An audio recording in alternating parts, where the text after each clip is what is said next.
कर आपको क्वेश्चन आ सकता है इस तरीके टेबल में डाटा आ सकता है, या फिर एक वर्बली इन सबको लाइनिंग में बोल सकता है। जैसे कि एक कक्षा में, छठी कक्षा में 120 बच्चे हैं, 7वीं कक्षा में 80 बच्चे हैं, 8वीं कक्षा में 200 बच्चे, 9वीं कक्षा में 50 और 10th कक्षा में 60 बच्चे। अब ये एक तरह के टेबल में आ सकता है या एक लाइनिंग के अंदर क्वेश्चन में। आपको लास्ट में एक क्वेश्चन के एंड में दिया जाएगा, निम्न को ग्राफ द्वारा दर्शाइए या आरेख द्वारा दर्शाइए। ठीक है, आयत चित्र बोल सकता है, ग्राफ बोल सकता है या आरेख बोल सकता है। आयत चित्र, ग्राफ या आरेख। ठीक है, ये आपको बोला। तो आपने क्या करना है, सिंपल एक लाइन लेनी है और लास्ट डिजिट देखनी है कितनी है। सबसे हाईएस्ट डिजिट कितनी है, 200, और लोएस्ट डिजिट कितनी है, 50। आपने यहाँ पे 0 मेंशन करना जहाँ पे दोनों लाइनों का ज्वाइंट है। ये आपका होता है एक्स एक्सिस पॉइंट और ये होता है आपका वाई एक्सिस। ये क्वेश्चन है आपका। आप पुराने क्वेश्चन पेपर देखोगे तो उसमें 4 नंबर 5 नंबर के क्वेश्चन है। कोई सा भी एक तालिका आ सकती है, ग्राफ आ सकता है, पाई चार्ट आ सकता है, वृक्ष आरेख आ सकता है। तो उसी का एक टॉपिक जो पिछली बारी मैंने वृक्ष आरेख करवाया था ना, वो हिंदी में था। ये क्या है, आरेख समझ लीजिए, आरेख है। ठीक है, अब आपने क्या करना है, अपने अकॉर्डिंग यहाँ पे डिवाइड करना है। क्या, गैप। अब आपको यहाँ तक 200 तक पहुंचना है और लोएस्ट आपके 50 है। मतलब आप क्या कर सकते हो, तो 50-50 का गैप ले लो।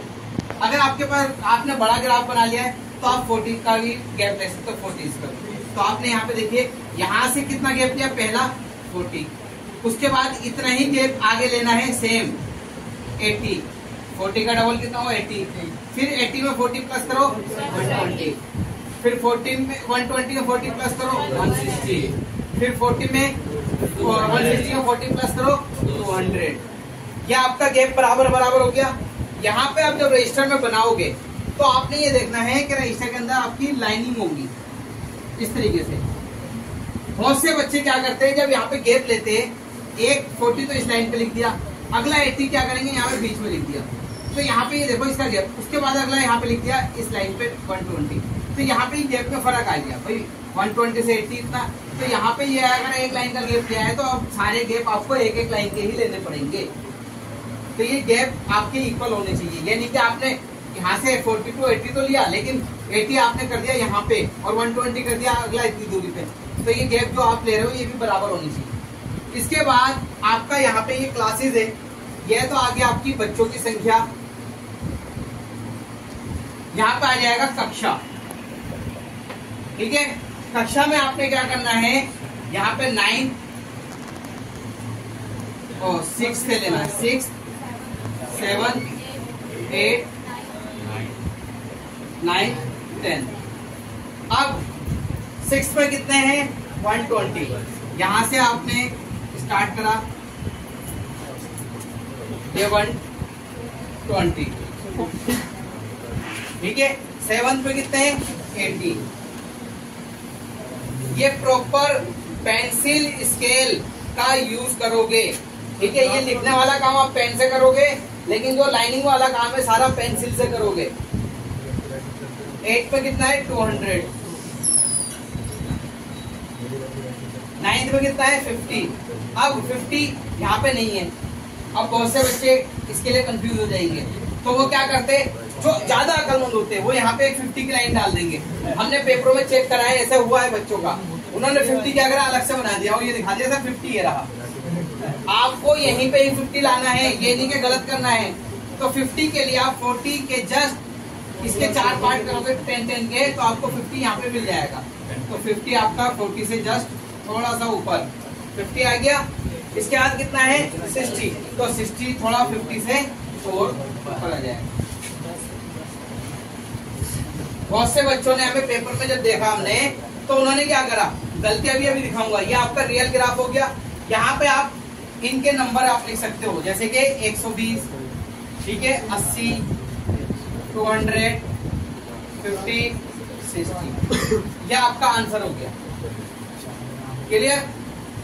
ये है आपका आरेख, जो आपको ग्राफ आरेख आयत चित्र जो बोला जाएगा, आप इस तरीके से देख सकते हो। हिंदी के पेपर में 10वीं और 12वीं के ओपन के ये एक क्वेश्चन आता है। इसी टॉपिक का सीखा ग्राफ। अब इसका दूसरा टॉपिक है आलेख। अब देखो आरेख और आलेख दोनों में फर्क। अभी आपने आरेख देखा, आलेख कोई ज्यादा फर्क नहीं है, बट जो बनाते समय बच्चे गलतियां करते हैं वो इन दोनों के नामों से। आया आरेख बना के आगे आलेख, आया आलेख लिख के आगे आरेख वाला। तो आलेख में क्या होता है, सबसे अलग है। आपको क्या करना है, यहीं पे 4 सेम वही लेना, 40, 80, 120, 160, 200, 6, 7, 8, 9, 10। पहला पॉइंट कितना, 6 पे 120 पॉइंट लगा दो। 6 के यहाँ पे जो 6 है उसके बिल्कुल सामने। 7 पे कितना है, 80 पे पॉइंट लगा दिया। 8 पे कितना है, 200 पे पॉइंट लगा दिया। 9 पे कितना है, 50 पे पॉइंट लगा दिया। 10 पे कितना है, 60 पे पॉइंट लगा दिया। अब जिस सीरियल से ये है उसी सीरियल से डॉट को मिलाना है। पहला क्या है, 6 पे पहुंच गए। दूसरा क्या है, 7, तो 7 वाले पे पहुंचे, ये आ गया। यहाँ पे आप पॉइंट को सर्कल करते चले जाओ, जिससे कि आपको पता रहे कि पॉइंट कहाँ था। 6 के बाद क्या है, 8 कहाँ पर है, ये रहा। 8 के बाद क्या है, 9 ये रहा,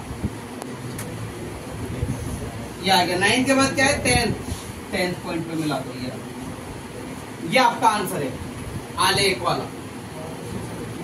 ग्राफ में किस तरीके से बनेगा और आलेख में, आलेख और आलेख दोनों अलग अलग समझ में आ गया। अब आलेख के नाम से आया तो बच्चे क्या बनाए आते थे, आरेख, और आरेख के नाम से आता है तो बहुत से बच्चे ये बना लेते हैं, नाम में कंफ्यूज हो जाते हैं। अब कंफ्यूज नहीं होना है, आलेख के नाम से आएगा तो आपने ये बनाना है। इसी में एक पॉइंट और देखो, मान लो इधर आया ये लड़कों की संख्या, इधर आया लड़कियों की संख्या। इसलिए मान लो डबल टेबल आ गई, तो डबल में आप क्या करोगे, यहाँ पे आ गया 100, यहाँ पे आ गया आपका 120, यहाँ पे आ गया आपका 150, ये आ गया 100, ये आ गया आपका 70। अब आप क्या करोगे, 6 कितना है, 100, तो 100 पे आपने पॉइंट लगा दिया।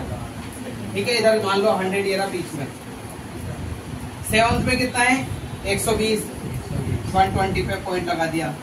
8 पे कितना है, 150 पे पॉइंट लगा दिया इधर। 9 पे कितना है, 100 पे पॉइंट लगा दिया मान लो इधर। 10 में कितना है, 70, ये पॉइंट लगा दिया। अब आपने लाइनिंग जो मिलानी है वो अलग तरीके से मिलानी है। ये आपका पहला पॉइंट है लड़कियों का, इसको आपने सेकंड पॉइंट से मिलाना है यहाँ तक, तो आपने डॉट कर दिया। सेकंड आ गया, सेकंड के बाद थर्ड है 8 वाला ये रहा, तो यहाँ से लेके गए ये डॉट वाला। इसके बाद 9 वाला पॉइंट ये रहा, फिर डॉट लगा दिया आपने। फिर अगला 10 वाला पॉइंट ये रहा। यहाँ पे या तो स्टार्टिंग में या एंड में, यहाँ पे आप लिख दोगे जो भी आपको लिखना है। लड़कियां, लड़के, ये आपको इंडिकेट कर दिया कि कौन सी लाइन किसकी है। क्लियर? तो डबल में भी आ जाएगा तो आपको कंफ्यूज नहीं होना है। आलेख ज्यादातर डबल में ही आएगा। आलेख किस में आएगा, डबल में। 2 संख्याएं दे रखी होंगी, तो आपने इस तरीके से बनाना है, एक लाइन को डार्क करना है। अगर आप कलर पेंसिल लेके गए हो तो आप कलर पेंसिल का यूज कर सकते हो, एक लाइन को दूसरे कलर से, दूसरी लाइन को दूसरे कलर। इसलिए हिंदी के पेपर में आप सबने ध्यान में रखना है, मैथ्स में होने वाली ज्योमेट्री बॉक्स का यूज आपने पूरा हिंदी पेपर में लेके जाना है, जिसके अंदर प्रकार, डी, स्केल, पेंसिल कलर, ये सब होना चाहिए। काफी बच्चे सोचते हैं कि हिंदी के पेपर में इनका क्या काम, लेकिन ऐसे क्वेश्चन जब आते हैं, पाई चार्ट तक आता है हिंदी के पेपर में। इसलिए आपके हिंदी के पेपर में ओपन के आपको पूरा ज्योमेट्री बॉक्स कैरी करना है और विद पेंसिल कलर। एक बारी हिंदी के पेपर में पाई चार्ट आया था, और पूरे स्कूल में सिर्फ 2 बच्चे प्रकार लेकर आए थे। 500 बच्चों की रेशो में 2 बच्चों का प्रकार था। तो सोचो 498 बच्चे पाई चार्ट कैसे करेंगे जब वो प्रकार ही नहीं लेकर आए, ज्योमेट्री बॉक्स नहीं लेकर आए। क्यों? उनको ये लगा आपकी तरह के हिंदी के पेपर में ये सर ये क्या आएगा। तो इसलिए आपने ये गलती नहीं करनी है। और जहाँ पे आपके जो भी जानने वाले ओपन में हैं उनको बताना है कि ज्योमेट्री बॉक्स पूरा फॉलो करना है।